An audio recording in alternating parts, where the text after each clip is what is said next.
Hi guys, welcome to my YouTube channel. My name is Shraddha. और आज friends हम पढ़ने वाले हैं एनसीईआरटी बुक का चैप्टर नंबर 17। और ये भी फ्रेंड्स क्लास थर्ड की ईवीएस का ही चैप्टर है और इसका टॉपिक है चिट्ठी आई है। आज हम जानेंगे चिट्ठी के बारे में। अब हम बढ़ते हैं अपने पैडागॉजिकल टर्म के लिए, क्योंकि हमारे लिए क्वेश्चन वहीं से आएगा। जैसे कि कक्षा में ही अपने मित्र को चिट्ठी लिखकर कुछ बताने में बच्चों को मज़ा आएगा। तो फ्रेंड्स, ये हैबिट बच्चों को ज़रूर डालनी चाहिए कि चिट्ठी के माध्यम से अपनी बात को एक दूसरे तक पहुंचाएं। उससे क्या है, बच्चों की जो लिखने की स्किल होती है, उनका लिखने का कौशल होता है, वो विकसित होता है। एक तरीका होता है हर चीज़ को लिखने का, एक फॉर्मेट होता है, वो बच्चों को समझ में आएगा, वो अप्लाई भी करेंगे। उसके बाद यह उन्हें पत्र लेखन के लिए भी प्रोत्साहित करेगा। जैसे मैंने आपको बताया कि बच्चे का लिखने का कौशल भी विकसित होता है। और पत्र लेखन तो सभी क्लासेस में आता ही है। असली चिट्ठियाँ देखकर बच्चे बेहतर ढंग से समझ पाएंगे। उनको असली चिट्ठियाँ भी दिखानी चाहिए क्लास में, क्योंकि हमें वैसे भी कुछ भी चीज़ें हैं, चाहे ईवीएस सब्जेक्ट हो चाहे कोई भी सब्जेक्ट हो, जो भी टीचिंग करनी होती है वो कोशिश कीजिए जितना भी आप उनको प्रत्यक्ष सामने कोई भी एग्जाम्पल दिखा सकें, क्योंकि जितना बच्चों को देखकर समझ में आता है उतना आप मुंह से बताएंगे, कल्पना करके उनको नहीं समझ में आता है, क्योंकि वो छोटे बच्चे होते हैं, उनकी कल्पना इतनी अच्छी नहीं हो सकती है। पेज नंबर 110 पर दिए गए चित्र में महिला को डाकघर में कार्य करते दिखाया गया है। लिंग भेद के ऊपर खुलकर चर्चा करवाएं। अब देखो फ्रेंड्स, जैसे कि मैंने एक चैप्टर में पहले भी डिस्कशन किया था कि लिंग भेद को लेकर काफ़ी लोगों के मन में ये रहता है कि ये काम महिला कर सकती है, ये काम आदमी कर सकते हैं। तो ऐसा कुछ नहीं, आज के टाइम पे ऐसा बिल्कुल भी नहीं है। सभी काम औरतें कर सकती हैं, उनको हर जगह अथॉरिटी है, और सभी काम पुरुष कर सकते हैं, उनको तो पहले से ही अथॉरिटी है हर जगह काम करने की। तो जैसे कि आप देख पा रहे होंगे, ये फीमेल है और ये काम कर रही है, पोस्ट ऑफिस में काम कर रही है, डाकखाने में बैठ के। तो कभी उनको ये ना लगे बच्चों को कि सिर्फ ये काम मेल ही करते हैं, नहीं, ये काम फीमेल भी करती हैं।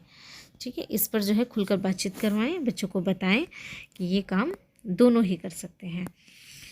उसके बाद जो है लिंग भेद पे भी बात हो जाएगी और बच्चों को समझ में भी आ जाएगा कि कैसे कैसे कौन कौन से कार्य होते हैं, कैसे चिट्ठी हमारी कहाँ पहुँचती है, उसके बाद क्या होता है, हर एक प्रोसीजर उन्हें पता लगता है।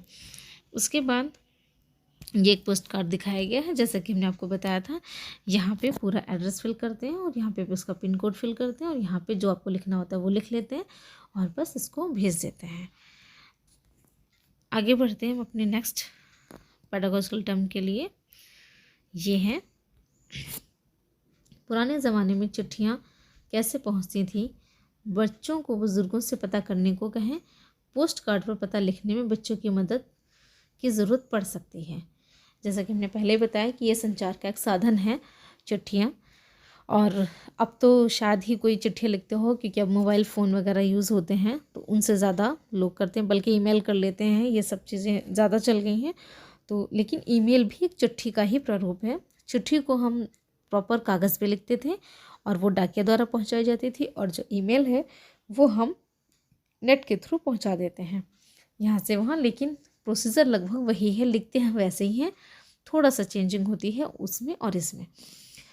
तो पुराने टाइम में जो है चिट्ठियों से ही बातें पहुँचती थी, संदेश उसी से पहुँचाया करते थे। बच्चों को बुज़ुर्गों से पता करने को कहें ताकि बच्चे घर पे जाएं, पता करें पहले के ज़माने में कैसे चिट्ठियाँ भेजी जाती थी, कैसे लिखा जाता था। उससे क्या है, बच्चों का जो है नॉलेज भी विकसित होगा और बच्चे जो हैं जान पाएंगे कि पहले के समय में कितनी समस्याएं होती थी अपने संदेश को यहाँ से वहाँ भेजने में। और अब के टाइम में देखिए कितनी हमारी विज्ञान कितनी आगे तरक्की कर रही है और कितना सहज हो गया सब कुछ बातें करना, पहुँचाना संदेश अपने। और पोस्ट कार्ड पर पता लिखने में बच्चों को हेल्प की ज़रूरत पड़ सकती है, उसके लिए टीचर को उसकी हेल्प करनी पड़ेगी, और बड़े बुज़ुर्गों से भी जो है वो हेल्प ले सकते हैं। उनसे भी हेल्प लेने के लिए उनको बच्चों को समझाया जाएगा, प्रेरित किया जाएगा। पुराने ज़माने में के बारे में पता करने का एक महत्वपूर्ण स्रोत बुज़ुर्ग हैं।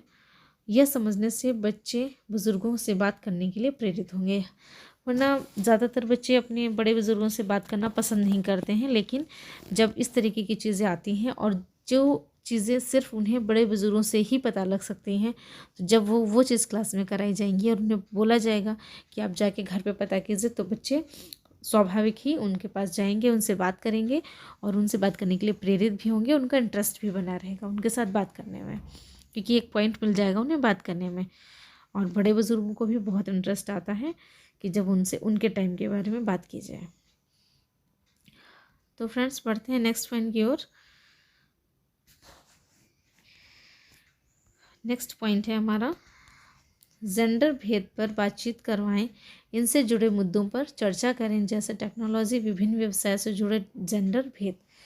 तो जैसे कि हमने पहले ही बोला है कि जेंडर भेद पे काफ़ी बात करनी चाहिए, बताना चाहिए कि आज के टाइम में कोई भी काम असंभव नहीं है, मेल फीमेल दोनों ही हर जगह अप्लाई कर सकते हैं, ठीक है, हर जगह काम कर सकते हैं। इन मुद्दों पर बातचीत करनी चाहिए और टेक्नोलॉजी वगैरह की भी बात करनी चाहिए कि हमारी विज्ञान ने कितनी तरक्की की है, दिन पर दिन कितनी तरक्की होती जा रही है, पहले के टाइम में अब के टाइम में कितना डिफरेंसेस हैं। और सभी व्यवसाय में जो है अब जेंडर भेद ख़त्म कर दिया गया है। हर एक व्यवसाय में दोनों जेंडर को, मीन्स मेल और फीमेल को बराबर की मीन्स बराबरी मिली हुई है, बराबर वैल्यू है दोनों की। एक बच्चे गेम खेला करते थे, ये माचिस की डिब्बी या फिर आइसक्रीम का कप लेके धागा बांधकर उसमें दोनों टाइप को और बात करना। कभी आपने बचपन में खेला होगा कि फ़ोन आ गया और एक दूसरे से कान में लगाकर बात करते थे, ठीक है। ये सब बच्चे जो हैं, ये खेल किस लिए था, ये एक संचार को शो करने का ही खेल था कि हम फ़ोन पे बात कर रहे हैं। तब के टाइम में, पहले काफ़ी पहले की बात है, तो तब जो है फ़ोन इतना ज़्यादा सभी के घर में नहीं था, लेकिन अब तो मोबाइल है हर घर में, तो तब ये खेल ज़्यादा बच्चे खेला करते थे। नेक्स्ट पॉइंट है, बच्चों को अपने रचनात्मक विचारों को प्रस्तुत, चित्रित व व्यक्त करने दें। स्थानीय परिवेश को देखते हुए बच्चों से संचार के अन्य माध्यम जैसे मोबाइल फ़ोन, ईमेल, फैक्स आदि पर भी बात की जा सकती है। फ्रेंड्स, सीधा क्वेश्चन हमारे एग्ज़ाम में यहाँ से आ जाता है कि संचार के कौन कौन से साधन हैं, तो उसमें मोबाइल फ़ोन, ईमेल, फैक्स और चिट्ठी ये सब लिखा होगा। मैं भी आपको ये 2-4 चीज़ें तो पता ही होंगी, लेकिन फैक्स भी हमारे संचार का ही एक माध्यम है। इनसे भी हमें जो है चीज़ें पता लगती हैं, कोई भी संदेश हमारा फैक्स के द्वारा भी आ सकता है। तो ये पॉइंट आप समझ लीजिए कि कभी आपको ना पता हो तो इसमें क्या है, बच्चों को रचनात्मक विचार को प्रस्तुत करने दें, चित्रित करने दें, व्यक्त करने दें। जैसा कि पहले ही बोला गया है कि बच्चों को एकदम हमें फ्रीडम देनी है, बच्चों के जो भी विचार हैं उनको सुनने हैं, समझने हैं, और अगर सही हैं तो उनको अप्लाई भी करने हैं। उसके अलावा इससे क्या होगा, उनकी झिझक दूर होगी, वो अपनी बातों को अच्छे से रख पाएंगे, क्लियरली सोच पाएंगे, कह पाएंगे उन्हें क्या कहना है, उन्हें क्या समझ में आ रहा है, और आप भी उनके बारे में समझ पाएंगे कि वो कहाँ तक सीखे हैं, उनके व्यवहार में कहाँ तक अंतर आया है। उसके बाद स्थानीय परिवेश को देखते हुए बच्चों से संचार के अन्य माध्यम, जैसे अब जहाँ पे जैसा माहौल है, जैसी चीज़ें हैं, जैसी व्यवस्था है, तो संचार के साधन के बारे में भी बात करनी चाहिए। क्योंकि अभी भी गांव के क्षेत्र में आप चले जाइए तो कहीं पे संचार के साधन उतने अच्छे से नहीं है, मोबाइल फ़ोन नहीं है, ईमेल फैक्स तो बहुत दूर दूर तक नहीं है, इंटरनेट नहीं है वहाँ पे, सही से नहीं चलता।